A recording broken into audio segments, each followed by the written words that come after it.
Okay, guys, welcome to the 21st Century Physio podcast. It's an episode of first today, so it's our first live in-person podcast, so not through a computer screen. So this is a bit of a new sensation for me, Fiona.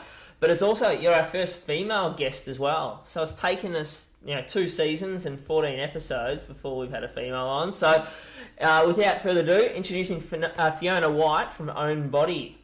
Thanks for having me, Steve. No, thank you for having me in your lovely place here. I'm really excited to chat about the things you do in your business. You've got a really unique business, I think, which a lot of the physiotherapists and other people listening will be intrigued to hear about your journey creating that. So really looking forward to get started. All right, so first tell us about why did you become a physiotherapist? Oh, good question.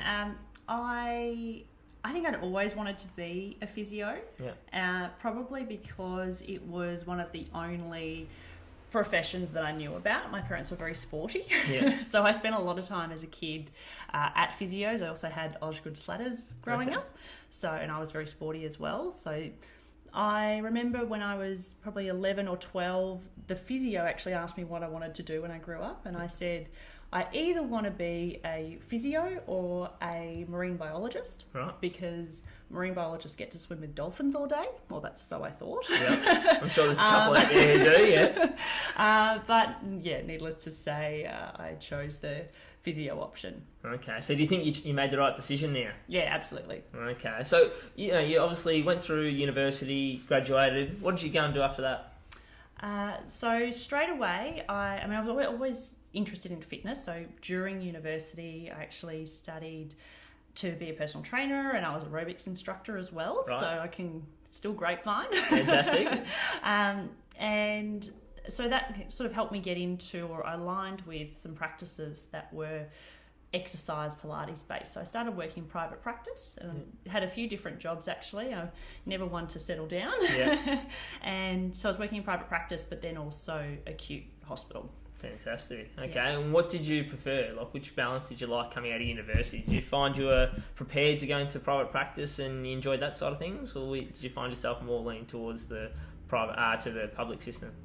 That's it's private. Private acute, as well. But I don't know, to be honest. I found both of them very challenging and enjoyable, but I think what I really loved was just the variety. So Monday and Wednesday I might be at one place, Thursday, Friday might be another place, or doing a half day, and then the third place on another half day and a Friday. So I just really I loved being busy, and I loved the variety. I loved meeting people, and just working in that, finally getting to my goal of working as an actual physiotherapist. So fantastic. And so when did you, how long did you spend doing that? When did you decide to finally go out, on your own and start your own journey? So I think I did that for about a year and a half. And then I made one of the best decisions of my life, which was to take 3 months off, or 4 months off actually, and I moved to Queenstown, New Zealand. Awesome. And spent a good amount of time there, teaching myself to snowboard and having a hell of a lot of fun. Great, fantastic. I came back rather overweight. A few Ferg burgers while you're there. A few Ferg burgers, yep. If anyone's been to Queenstown, you certainly start your journey in Queenstown not being able to finish a Ferg burger, and you get to the end and you can have 1.5 or 1 and a serve of chips. So that's dangerous. But no, it was a really great time in my life. Obviously, not just because it's one of the most beautiful places in the world, but it allowed me to refocus and let my hair down. Everyone who's been through physio knows how hard we work through our whole lives to get into physio in the first place. Then we have to continue working very, very hard, much to my disgust. When we're actually in uni, I kind of thought VCE was going to be the hard bit, but I'd obviously not spoken to enough physios, and then worked very hard when I graduated. So to actually have some time to just relax and enjoy myself was really great, and it gave me the space to approach the next step with a lot greater clarity. And the next step coming back was actually to get a job in rehab. So as a student, what I knew I was really passionate about was actually neuro rehab. And so I set out to work in a rehab hospital and worked my way up to actually work in the neuro department, and just really loved that, because I loved how much of a difference I could make in someone's life. So having had a little bit of experience in private practice and in different fields, I didn't feel like I could make as much of an impact as, teaching someone to walk again. And that's just not the clinical skills and the knowledge that you have to learn to be able to facilitate that. It's about creating that really unique connection with the client to enable them to trust you and to talk to them on their level, and to get them to the point where, they can achieve really their highest potential. Yeah, and I think that's a lot of underlooked at university level as well. A lot of it's taught, about specific exercises and those type of things, but that patient interaction and communication and rapport is, key to practice, I think. So. Yeah, and I think that's why we stay in the profession as long as we do. If that's something that, I think that's something that a lot of us long-term physios, career physios will, the reason that we'll stay in the profession is because we just get so much pleasure out of helping people and knowing that what we're doing can change people's lives. Massively. Yeah. So you went from rehab, working there. So what was the next step for you on the journey to own body? So the next step was seeing some clients after hours. Right. And so you weren't busy enough during the day? No, the full-time job wasn't quite enough for me. I was living on one side of town and working on the other. So pretty much all of Melbourne was on my way home. Yep. And I just thought that talking with a lot of the clients about options that were already out there, I just thought there were a lot of improvements that could have been made. And yeah, the idea just came across me one day that, maybe I could provide home visits. Yeah. I'd also say I have a lot of friends who have been in business, and I always had this thing that, what can I do? What's going to be my business? And, really for the few years before I actually started the business, I had this thing in the back of my mind, what am I going to do? What business am I going to create? And then this idea came, and 9.5 short years later, wow, that's where we are.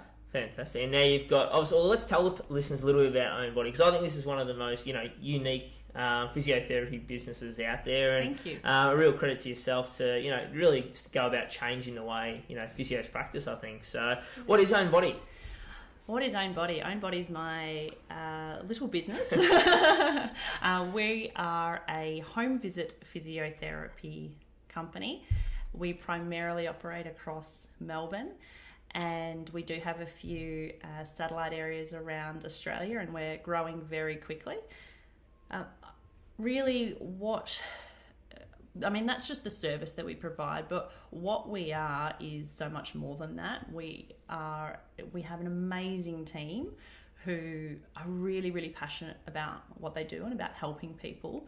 And the other part of the business is that, or the other really important part is our philosophy behind it is to create a wonderful job for physios. Yep. So having worked in lots of different areas, and not just in physio, but even in hospitality and retail in the past, what was really apparent to me is that if you treat people well, and and particularly for physios, if you treat people well, you pay them well, and you respect them, the rest of it is easy. And I could never really understand why that wasn't the norm for everything else. I now know that it's much harder to make a profit, but it has meant that we've been able to create a business that is very satisfying for me to run and for my team to work in, and for our clients to be seen by, and for our referrers to work in as well. So you mentioned, obviously, the business, and you do remote, consultations and home visits. What does that involve typically for, one of your team going out to see people, and how do you, coordinate that? I guess, given now, how many staff have you got employed with you? So I don't like staff. Staff's a dirty word. Team members. Sorry. So we have around 40 clinicians working with Own Body now. Yep. And for 4 admin team as well, who operate part-time each and cover the phones and the emails and coordinate the team. So the admin team will receive the referrals either by phone call or by email or fax. Their job is to contact the client or the referrer, whoever is responsible, or the next of kin, whoever's responsible, set the client up on our system, complete a risk assessment, allocate the client to the physio, and make sure that all the information's there for the physio to be able to go out and see them without worrying about all the other bureaucracy and paperwork that goes along with it. So the physio will then confirm the appointment with the client if that hasn't been done already by the admin team, and make sure they've checked the risk assessment, make sure they're parking in the right spot and all of that sort of thing, make sure they've read the referral, and see the client at home. The actual consult itself involves, like any other consult, although we do allow our clinicians to spend a little bit more time than most other types of practices, and that probably is one of the unique things about our service. We actually offer 1 hour consults. Fantastic. So the first session is as any other session. You come in, although you come in, you watch them walking to their dining room table or whatever that might be, sit down with them and go through their normal, subjective, objective, notice things around the house, notice who else is in the home, and try to, gain a lot more of that holistic information rather than just what the client is presenting to you as you might in a clinic. You can use some of those, or utilize soft skills to gain that information, assess them functionally, and create a rehab program and plan along with what is really important to the client. So one thing we don't do, which is very unique, is we don't do hands-on or manual therapy. We don't take out tables. I know that a lot of mobile clinics do that. From our point of view, I just don't think it's necessary for us to provide it. There's definitely a place for hands-on manual therapy, and we do work with a lot of local clinics, so we encourage our clinicians to actually connect with local clinics to refer on to if their clients need manual therapy, and that actually creates a really good relationship for us as well, and co-referrals, which works really nicely for business development. But I just think there's too much risk in having our physios take the tables to start with. You never know how many flights of stairs and things they need to go up. And then the other part of that is definitely a few times we've had a few odd phone calls from people wanting massage. So that definitely solidified my decision not to provide hands-on therapy. Makes the decision quite easy. And look, saying that, if the clinician is comfortable with the client and the client has an appropriate setup at home and they can do a little bit of manual work, the clinician will. They're just never promised that from the admin team from the get-go. So if the client primarily wants manual therapy, we'll refer them on. Fantastic. And what do you think are the benefits of treating someone in their home environment versus in like your traditional practice, or obviously as an inpatient or outpatient in a hospital facility? Very good question I ask in every interview. The most important thing is the connection that you can develop with the client, and the amount of information and I guess the honesty that comes with assessing someone in their home. There's no pretending. You can see how they're moving, how they're having trouble with things. You get a much better understanding of who that client is, and so your treatment becomes, or your plan, it becomes so much more, beyond words, specific for that client. And what I find, having worked in lots of different areas, the adherence to the program is just beyond comparable to what you would get in any other facility. So, for example, even just doing squats, holding onto a rail. There's been multiple times where I've worked with a client at home who's been shown squats at the hospital and had got home and had said, well, I can't do them because I don't have a rail. So I think we forget how much we know about the body and how familiar we are with how to translate things. From anyone else, obviously, you could hold on to a kitchen sink or you can hold on to the back of a chair. clients, a lot of clients have such poor body awareness that it just doesn't translate. So for us to be able to provide, and I'm going to go very basic here, but to provide a program that is, for a knee replacement, we might be doing some heel raises and squats. If we can, and a knee lift or a hip flexion. Yep. If I can say something like, hold on to the kitchen sink and make sure that you're look over the neighbour's fence, things like that. So up on your tiptoes, things that are really specific, or turn around and look at the mirror. It's so specific to that client, and it's in an area where they walk past all the time, especially if you stick the home exercise program on the fridge, then they don't have a choice. Right. So they're seeing it all the time, they're being reminded to do it. And their ability to remember their exercises from 1 week to the next is just not comparable to a clinic or an outpatient setting. So do you think that's due to being in their environment where they're comfortable, or is it a combination of that plus the extra time that you spend and the education you can provide around it, rather than your traditional, 20 to 30 minute consultation? Yeah, I think both, and them being comfortable in their environment as well as familiar. So, for a lot of people coming into a clinic or coming to an outpatient setting, there's so much stimulus around them that they're trying to process, and what you're saying to them might only be 5 or 10%. In their home, all of the stimulus around them is familiar. Yeah. So you're the new thing, and your communication and your interaction with that client is much more of that time that you're spending with them. Does that make sense? Yeah, definitely. Yeah. So you mentioned before you do a risk analysis before you go out. You mentioned you obviously had some interesting phone calls over the journey. How do you go about sort of pre-vetting those people you go out and see, and look after the safety, I guess, of the team? Yeah. So obviously some risk there that doesn't come with a normal clinic environment, I guess. Yeah. So look, we've always had a good risk assessment, and that risk assessment is thorough. And we have to, we've developed our spiel of how we explain it to the client, because sometimes it can be quite off-putting that we're, asking all of these, what might seem like intrusive questions. And we put it in their terms to say, we want to make sure that our clinicians are safe. I'm sure, if it was your daughter or your son, you'd like us to do this. So, we don't really have much backlash from that now, which is great, and just from refining that script. And I guess the other thing over time is that we really listen to our clinicians. So obviously the risk assessment from 8 or 9 years ago compared to now, they're two different things. Yeah. So when things have come up, when someone was a little bit uncomfortable with something, we've refined the script, refined the risk assessment to be as appropriate and as comprehensive, but also efficient as possible, so the clinicians go into their first appointment really knowing what to expect, who's going to be there, and all of that other, who's going to be there, any issues with the house, any pets, and just having that conversation that people might not think about. Yeah.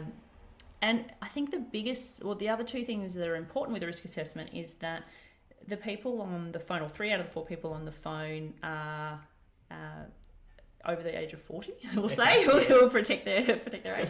So they're not speaking to someone who sounds like a teenager, sounds like that they don't know what they're talking about. And the clients know before we come to them that there is another team looking out for them. Yeah. It's not just that client on their own with no protection, no safety. And look, not that we've ever had any issue with that, and we don't know whether people have self-selected and cancelled because they've known, hopefully not. But we really do put as many things in place as we can, so that client knows that there is a whole team looking out for our clinicians. Fantastic. And you mentioned you've got a big team now, over 40 in the team. Yeah. A lot of places, I think the number one problem people have in their physiotherapy business is around the team. Yeah. How do you go about, and that's seeing them daily, often in-house, and around lots of education, speak to people on a regular basis, touch point. Yeah. How do you go managing, one, such a large team, and two, a remote team that I imagine you don't see face-to-face very often at all? Yeah.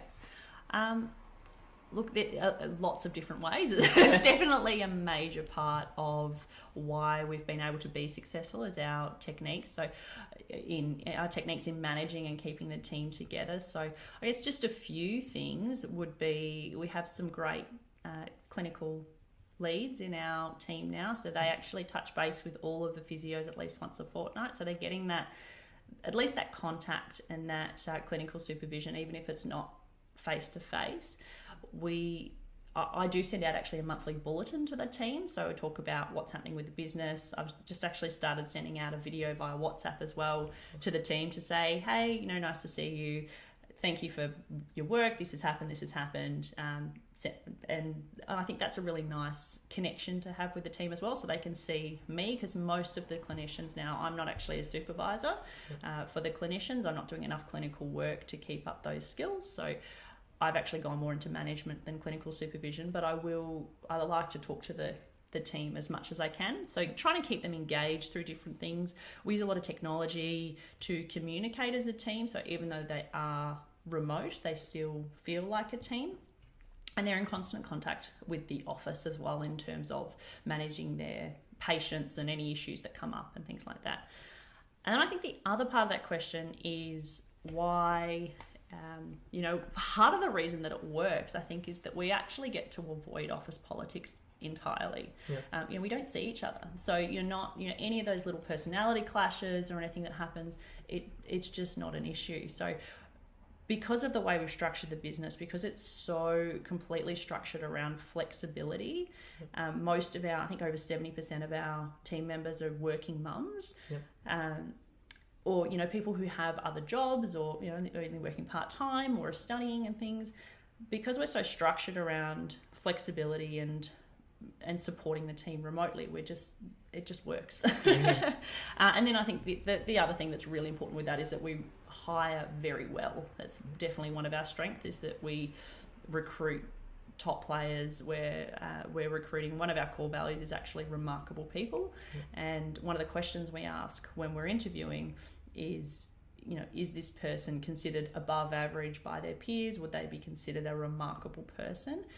And if the answer is no, then I would much rather lose referrals in that physio's area than take someone on who isn't going to represent own body to the standard that I want them to. And what are some of the other skills that you look for in those individuals? Obviously they want to be respected by their peers and highly regarded. But what are other things that make someone do really well? Because obviously they've got to be quite independent and motivated, self-driven. Absolutely, and there's all of those basic needs. They have to be a good clinician. They have to be independent. They have to have a good head on their shoulders in terms of risk management and things like that. But really, the base of how we hire comes back to our core values. So we, as a team, we've actually created our core values. Originally, way back when someone told me I had to have core values, I wrote down what I thought they should be. And then I realised at one point that they were really just mine and they weren't the team's. So we sat down as a team one day and wrote down a whole bunch of words that we all thought reflected who we are and what we do. And that whiteboard is actually still the screensaver on my phone to this day. And from that, we collated all of the different words and came up with our core values, which the acronym is CHEER. CHEER, I like it. which I love. So it's connection. The people who work for us have to really show that they can connect with us during the interview, and they're passionate about connecting with their clients during their sessions as well. And holistic, which is just obviously the approach to treatment. We're not just treating a knee or a hip, we're treating the whole person, we're treating their environment, their family. It's encompassing every part of that person into the treatment to get the best results. Enablement, and it's probably a bit of a unique approach in terms of private practice, in that I hear a lot of talk about, patient visit average and getting that up, and that's actually the opposite to how I approach. Again, it's probably not a great business model, but it's what makes me happy in my business, and it makes me happy and proud of what I'm doing. And that if we can discharge someone quicker by spending that little bit of extra time with them and ensuring that they're actually, and getting to a point where they're independent, so enabling them to take care of themselves and removing that clinical input, then that's great. That's what we want.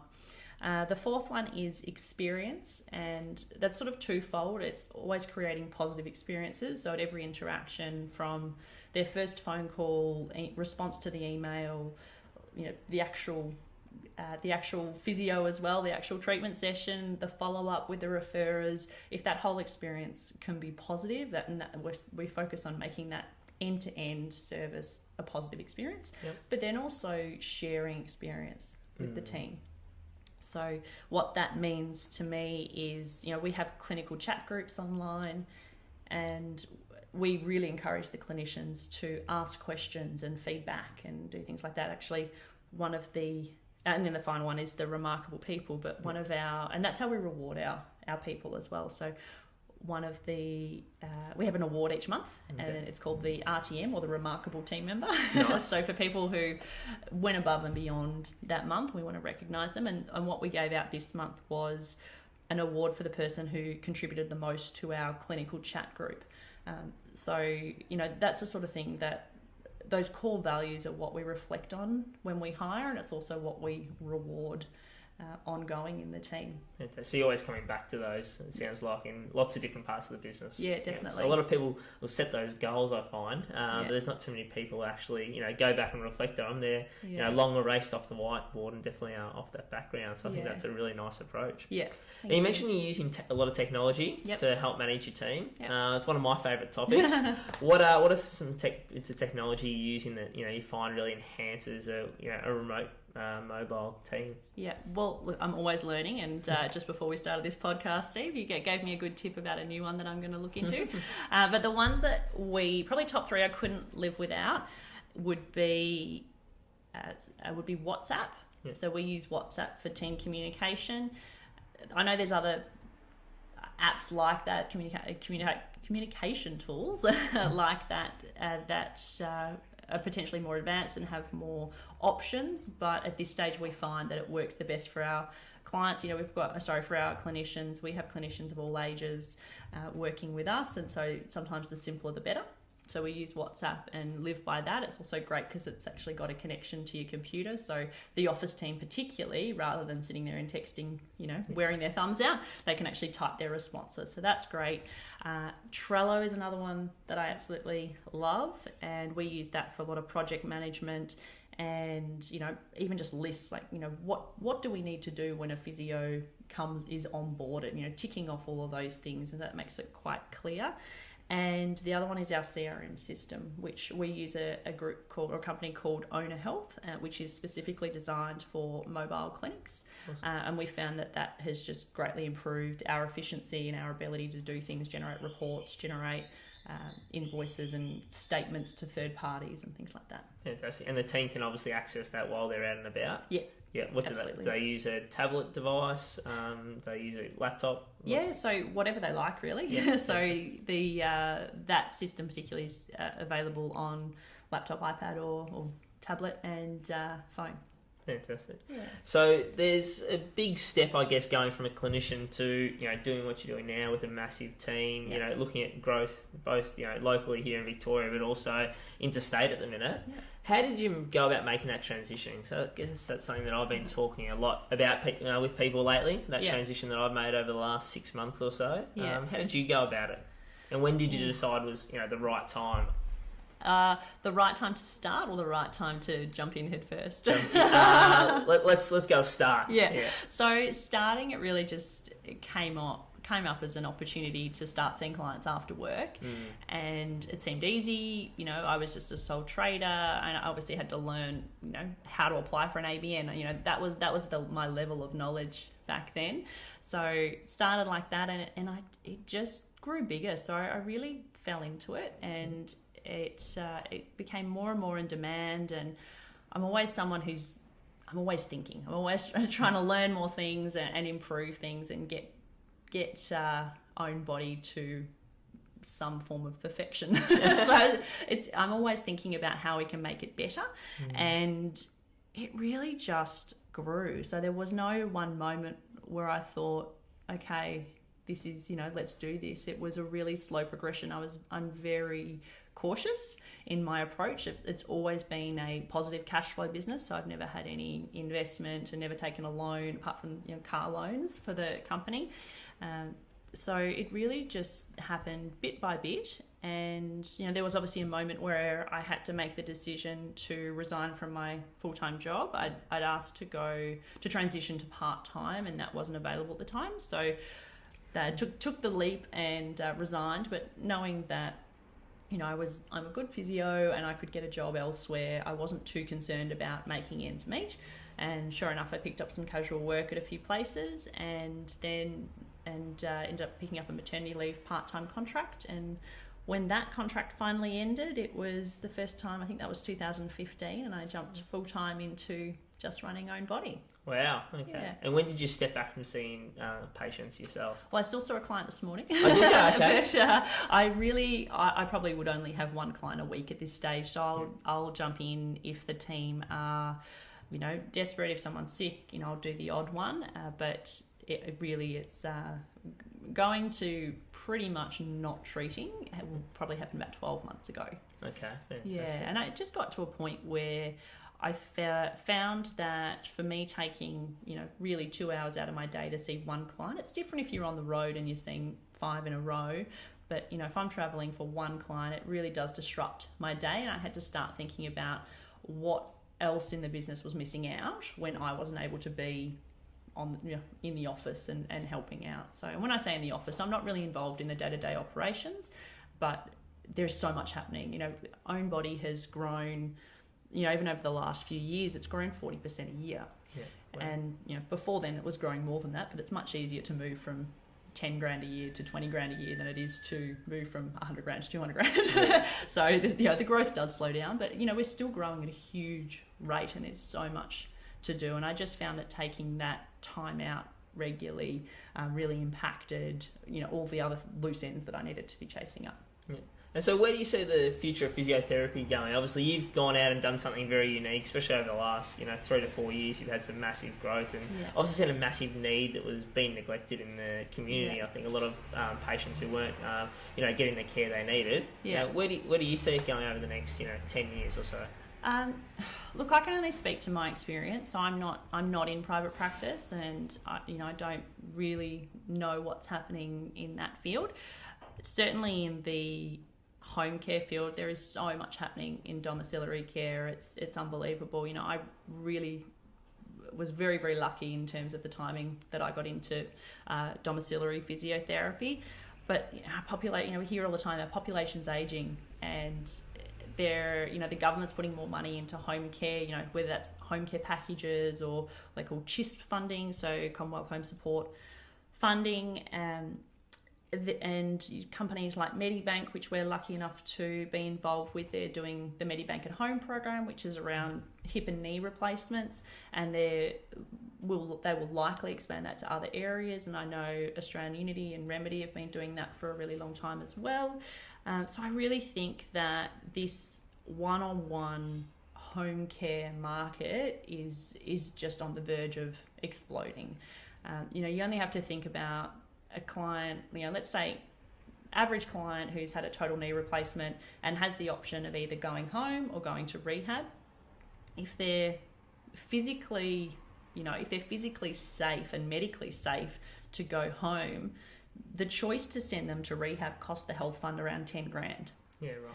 Whereas the alternative, if they saw us, it may only be 4 to 5 visits. So the health fund, if they funded that entire rehab, it's one-on-one, it's an hour a session. They're not going, they're sleeping at home, they're comfortable, they're not getting distressed in the middle of the night, they're not getting woken up, they're not sharing a room, they're self-determining their day. All of those things, all of the things that put the patient back in the driver's seat and give the patient that one-on-one, really, truly individualised patient-centred care. If the health fund can get out of that for under $1,000, it just seems like a no-brainer.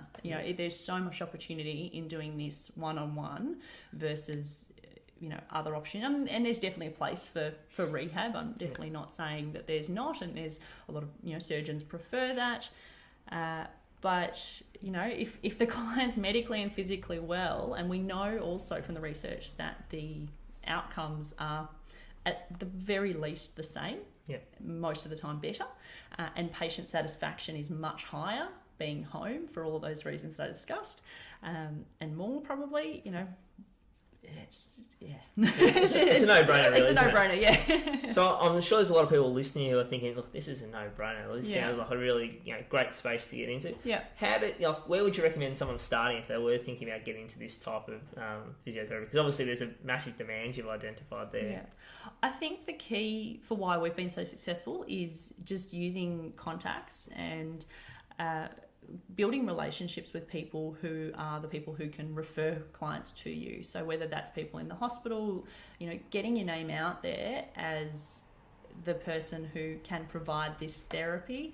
I mean, there's so many different ways that you could start. I'd also say I run a Facebook page called Domiciliary Physiotherapy Australia, and I highly recommend you join that if you're thinking about getting into the field, because there's lots of conversations that are going on there. Yeah, it's hard, you know. how do you do exactly what I've done over the last 9 years? I think just get into it, you know, get started, and get a good mentor, and really have a good plan of where you're heading and what you want to achieve out of the business.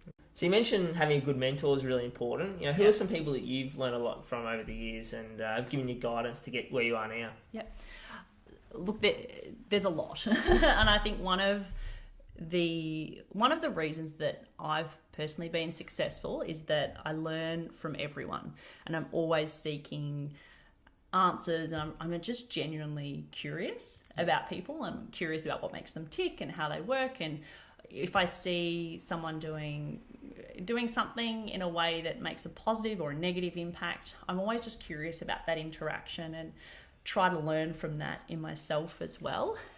So really, you know, I could say that most of the people that I've ever worked with have influenced my career. But they're probably the main person I think that's really shifted how the business has been shaped in terms of really creating a lot of positive energy and great relationships with the team, and having that as the centre point of the business is treating our team well, would be one of my first ever Pilates clients, actually. I'm sure she won't mind me mentioning her name. Her name is Alexei O'Brien, and she at the time was moving her way towards being the GM of Lululemon. Wow.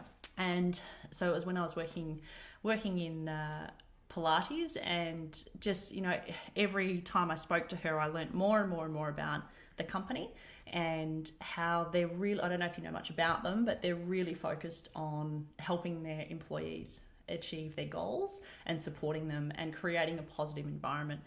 And certainly, you know, I used to walk into the store, the only store in Chapel Street back then, and, you know, you'd be just greeted almost with, you know, so much joy and happiness from these people, and, you know, you just couldn't help but want to be involved. And so listening to her and learning about what, you know, how that company was developed and why she was passionate about it, and learning about, you know, getting more involved with the company. And in the end, I actually became an ambassador for the Chapel Street store. So you, they you know, ask you to do that, and you're an ambassador for the year, which is a really great experience, and I learnt a lot through that.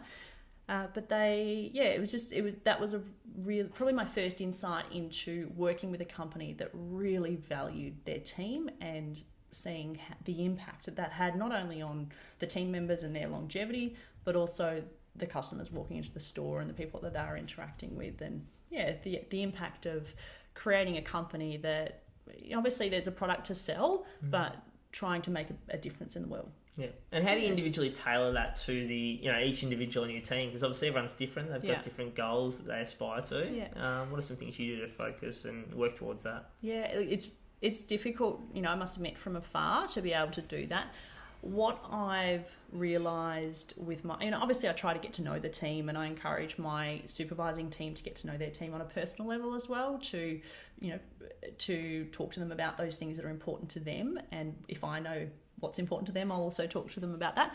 But what I've really noticed as a general thing for physios is maybe what's been lacking in other places is praise and respect, and being rewarded for doing a good job, not just achieving targets and making money for the company. So what I'm very conscious of, and our RTM, our Remarkable Team Member Award each month, is always reflecting on those core values. And I guess the other thing is that we're very conscious of calling out good behaviour.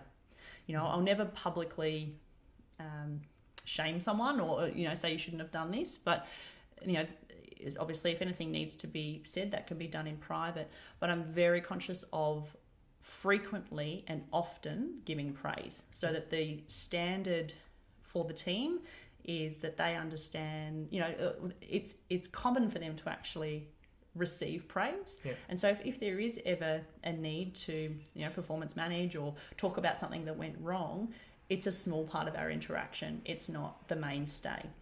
It does. Yeah. And what are some things maybe you shouldn't do along the road? Because we all have our, really, good moments, and you've obviously done an amazing job. But there's obviously, I'm sure you've learned a lot of lessons over the last, 9.5 years. Yeah.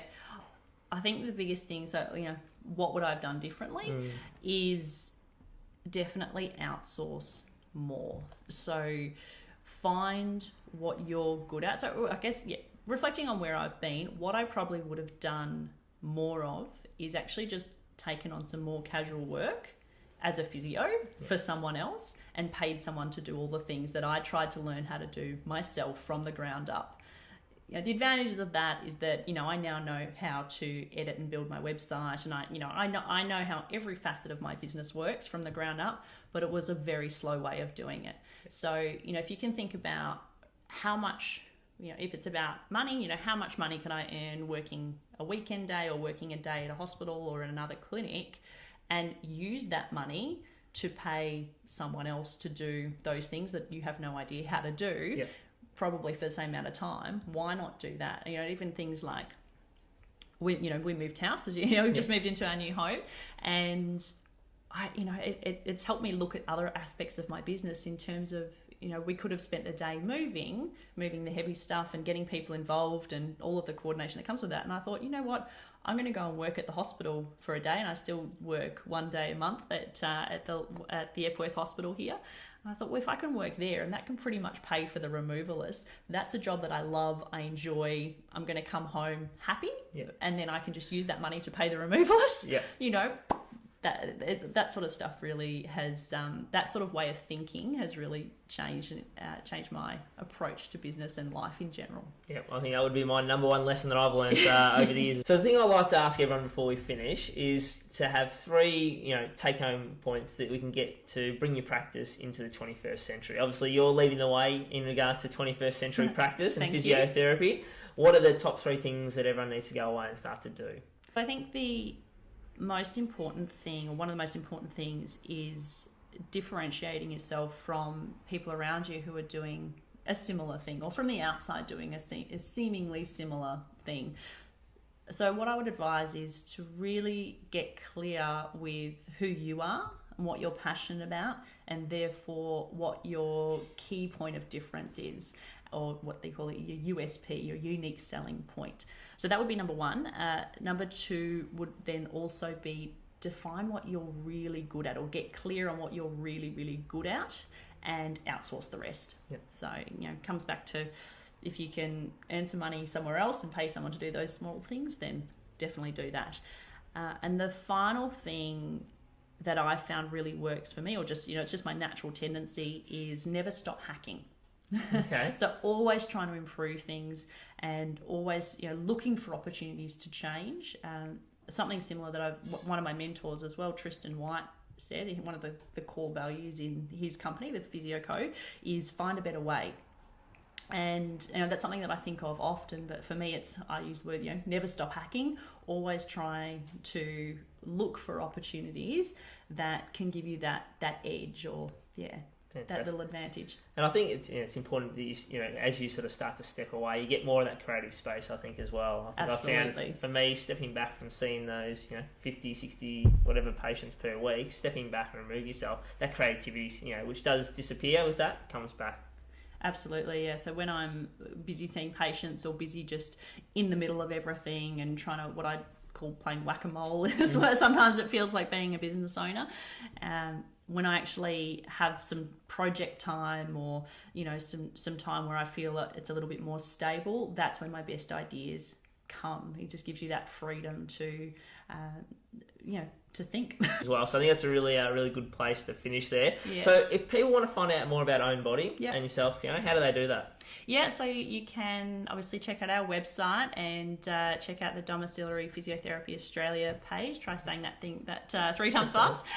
Or look, obviously just shoot me an email. So it's fiona@ownbody.com.au, and more than happy to have a chat. Beautiful. Well, I'm sure we'll have lots of people sending their resumes through and please do. building a team around Australia. So some exciting things ahead. So Yeah. thank you very much for your time and your busy schedule. Thank you. Hopefully we'll be able to catch up in the future and Yeah. see you with over 100 team members, just changing the way physiotherapy is in the 21st century. Great. Thanks so much, and thanks for all the amazing work you're doing as well. It's really great to see. Thanks, Fiona. Thanks.